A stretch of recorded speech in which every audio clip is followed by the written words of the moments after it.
Don మీడియాకు స్వాగతం. 6వ స్నాతకోత్సవానికి ఏపీ నిట్ ముస్తాబు. తాడేపల్లిగూడెంలోని national institute of technology, AP NIT 6వ స్నాతకోత్సవానికి ముస్తాబైంది.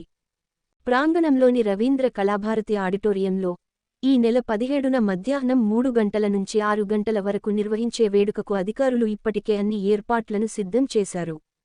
2020 నుండి 24 విద్యా సంవత్సరంలో బీటెక్ 4 ఏళ్ల ఇంజనీరింగ్ కోర్సును పూర్తి చేసుకున్న 527 మంది విద్యార్థులకు బాలురు 405, బాలికలు 122 డిగ్రీలు అందజేయనున్నారు.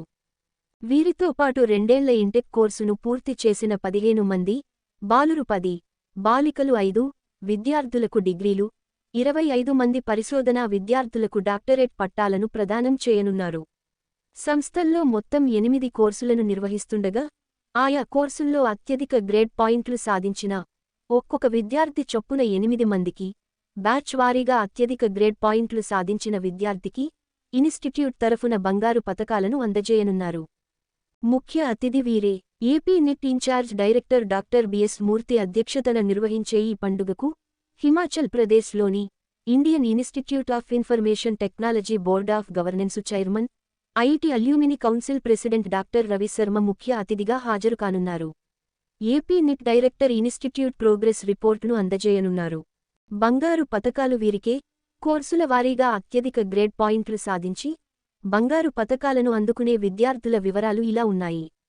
బయోటెక్నాలజీకి చెందిన రామిరెడ్డి వెంకట సాయిరెడ్డి 9.62 గ్రేడ్ పాయింట్లు, కెమికల్ ఇంజనీరింగ్కి చెందిన మంకాల కార్తీక్ 9.44 గ్రేడ్ పాయింట్లు, సివిల్ ఇంజనీరింగ్కి చెందిన గుబ్బల హారిక 9.12 గ్రేడ్ పాయింట్లు, కంప్యూటర్ సైన్స్ అండ్ ఇంజనీరింగ్కి చెందిన సలాడి వెంకట శశిభూషణ్ 9.83 గ్రేడ్ పాయింట్లు, ఈఈకి చెందిన టంకాల దీప్తి సాయి 9.09 గ్రేడ్ పాయింట్లు, ఈసీఈకి చెందిన రెడ్డివీర వెంకట సాయి కృష్ణ అనిల్ 9.27 గ్రేడ్ పాయింట్లు, మెకానికల్ ఇంజనీరింగ్ చెందిన మంత్రిప్రగడ సాయి అఖిల్ 9.56 గ్రేడ్ పాయింట్లు, మెటలర్జికల్ అండ్ మెటీరియల్స్ ఇంజనీరింగ్కి చెందిన గంటా మోహిత్ యాదవ్ 8.83 గ్రేడ్ పాయింట్లు సాధించారు.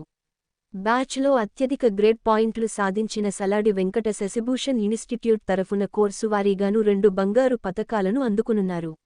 విశ్వసనీయ వార్తల సమాహారమే మన డాన్ మీడియా. మరిన్ని వార్తల కోసం మన డాన్ మీడియా ఛానల్ను సబ్స్క్రైబ్ చేయండి. మరికొందరితో చేయించండి. ధన్యవాదములు.